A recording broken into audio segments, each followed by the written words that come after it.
Well, now I'm going to tell you this story. It's written for 4-year-old kids. But I want you to take a look at it for a moment from a different perspective and see if you can imagine exactly what it is that it's saying.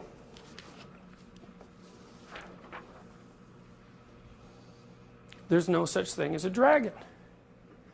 Well, we all know that, right? A dragon is a fictitious creature.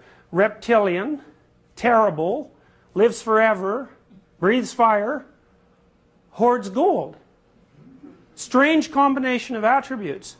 Why would something terrible and ancient hold a treasure?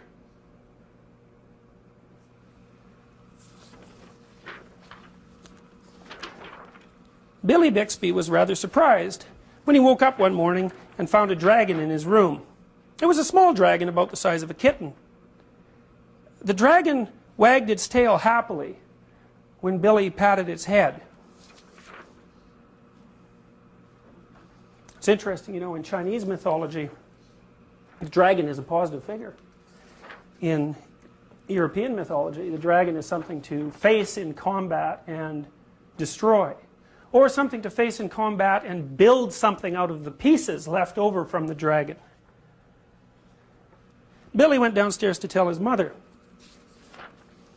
"There's no such thing as a dragon," said Billy's mother. And she said it like she meant it. Remember once my daughter had a nightmare. She was about 4.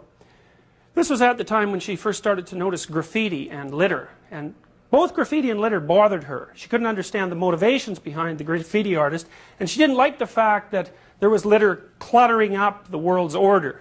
And the reason she got sensitive to that as a child was because children are really, really dependent on order, right? I mean, and the reason for that is that their realm of competence is rather restricted. So they don't like to see things messed up. So little kids, for example, they're not happy with you if you play a game with them and then mess around with the rules of the game. They don't like that at all. They think that that's immoral activity to shake up the structure of the game.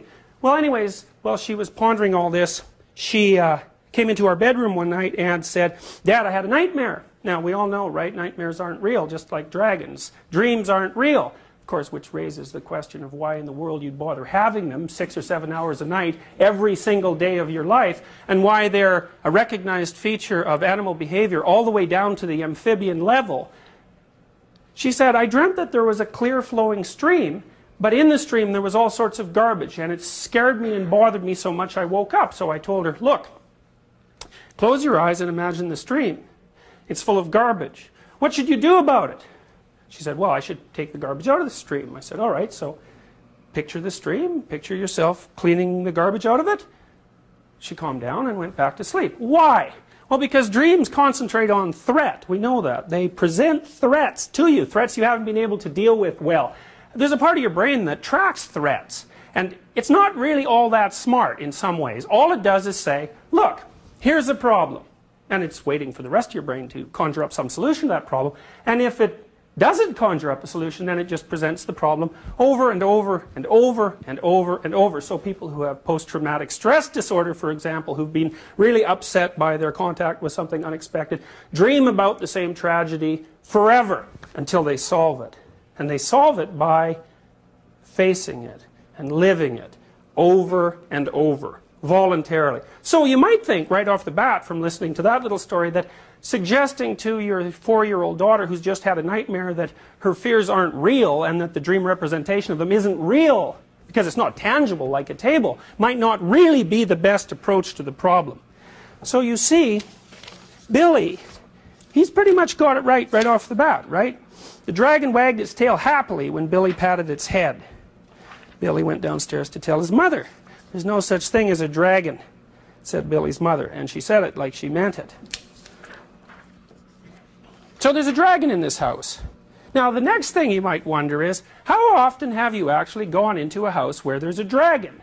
My guess is if you don't take this particularly specifically and allow yourself to use your imagination and to think metaphorically for a moment, you've all encountered dozens of houses that were filled right to the rafters with various dragons, all of which were being studiously ignored by the people who inhabited the house. Billy went back to his room and began to dress. The dragon came close to Billy in a friendly manner and wagged its tail, but Billy didn't pat it. If there's no such thing as something, it's silly to pat it on the head. Billy washed his face and hands and went down to breakfast. The dragon went along. It was bigger now, almost the size of a dog. Billy sat down at the table. The dragon sat down on the table. This sort of thing was not usually permitted, but there wasn't much Billy's mother could do about it. She'd already said there was no such thing as a dragon. And if there's no such thing, you can't tell it to get down off the table. Sometimes I sit with friends of mine who have very young children to eat, say. And the children, 2 or 3 years old, don't sit at the table, they sit on the table, or they run around the table, or they run around the table and pull things off the table, or they run around the house and pull things off all the shelves in the house and keep their parents so busy chasing them around that they have no time whatsoever to interact as adults. Well, you have to wonder under those circumstances whether you're dealing with a child or a dragon, so to speak. And you also might wonder whether or not the dragon is large and unruly, precisely because the parents are completely unwilling to admit that it actually exists. Mother made some pancakes for Billy, but the dragon ate them all. Mother made some more, but the dragon ate those too. Mother kept making pancakes until she ran out of batter. Billy only got one of them, but he said that's all he really wanted anyway. One time, an acquaintance of ours in Boston brought their son over to be babysat at our house, and his nanny had just been in a car accident, so he was being shunted from house to house while his parents went off to work. And he didn't have a very good reputation, this kid. He was about 4. And he came over to our house and with his mother in the morning, and she dropped him off, and she said, well, he probably won't eat all day, but that's all right. And I thought, no, he's 4. If he doesn't eat all day, that's not all right, right? Because kids, if they don't eat, they're basically horrible, right? If they don't sleep and they don't eat, they're horrible. So it isn't all right that he doesn't eat. So then you think, well, maybe there's some sort of dragon associated with this child that happens to be interfering perhaps with his ability to eat.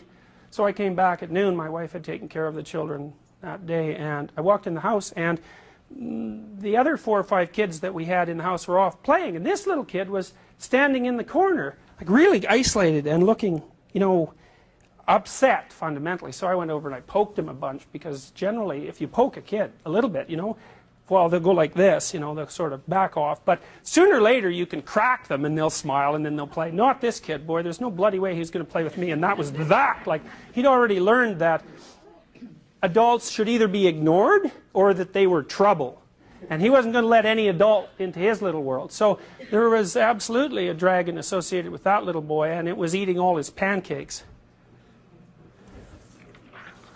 Billy went upstairs to brush his teeth. Mother started clearing the table. The dragon, who was quite as big as Mother by this time, made himself comfortable on the hall rug and went to sleep. I really like this one. By the time Billy came back downstairs, the dragon had grown so much he filled the hall. Billy had to go around by way of the living room to get to where his mother was. I didn't know dragons grew so fast, said Billy. There's no such thing as a dragon, said Mother firmly. Cleaning the downstairs took Mother all morning. What with the dragon in the way and having to climb in and out of windows to get from room to room. So, you know, you think back in your own experience when you've gone to a house where there's a dragon hiding underneath the living room rug and nobody's saying anything about it. And then you think, how long does it take to get something absolutely simple done in a house that's absolutely jammed to the rafters with unfinished business? Forever, right? Organizing people in a household like that to even do something as simple as go out for breakfast in the morning, or even perhaps to make a meal, is virtually impossible. Why? Well, because there's something going on in the household that has been studiously ignored for a very long time and has grown so large as a consequence that it occupies the whole domain. By noon, the dragon filled the house. Its head hung out the front door, its tail hung out the back door, and there wasn't a room in the house that didn't have some part of the dragon in it.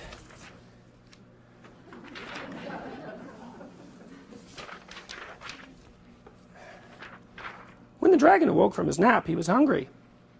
The bakery truck went by. The smell of fresh bread was more than the dragon could resist.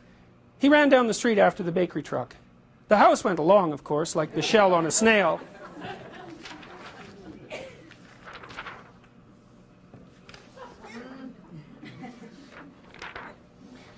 The mailman was just coming up the path with some mail for the Bixbys when their house rushed past him and headed down the street. He chased the Bixby's house for a few blocks, but he couldn't catch it. When Mr. Bixby came home for lunch, the first thing he noticed was that his house was gone.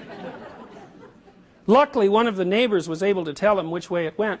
You know, that sort of thing happens to people not infrequently too, right? They're not really looking around much at what's going on, and they come home from work one day and their house is gone. And what does that mean? Well, maybe their children have become completely alienated from them, or maybe their wife has decided suddenly, but of course not so suddenly, to leave. Why? Well, according to this story, it's because something ignored was growing in the house. Mr. Bixby got in his car and went looking for the house. He studied all the houses as he drove along. Finally, he saw one that looked familiar. Billy and Mrs. Bixby were waving from an upstairs window.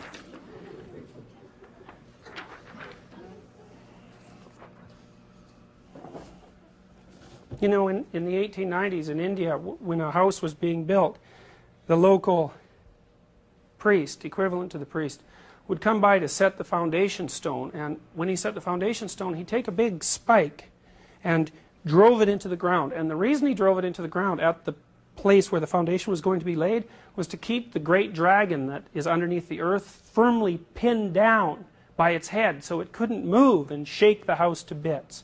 And what does that mean? Well, it means the same thing that's meant in the New Testament when you're told not to build your house on a foundation of sand, right? It doesn't matter how good the house is or how well constructed it is or how rich it is if the foundation is made out of sand or if it rests on top of a dragon. There's nothing in that household that's ever going to be accomplished that's positive. And the wealthy display that the house might consist of is nothing but a sham. Mr. Bixby climbed over the dragon's head onto the porch roof and through the upstairs window. "How did this happen?" Mr. Bixby asked. "It was the dragon," said Billy. "There's no such thing," Mother started to say. "There is a dragon," Billy insisted, "a very big dragon." And Billy patted the dragon on the head. The dragon wagged its tail happily. Then, even faster than it had grown, the dragon started getting smaller. Soon it was kitten size again. "I don't mind dragons this size," said Mother.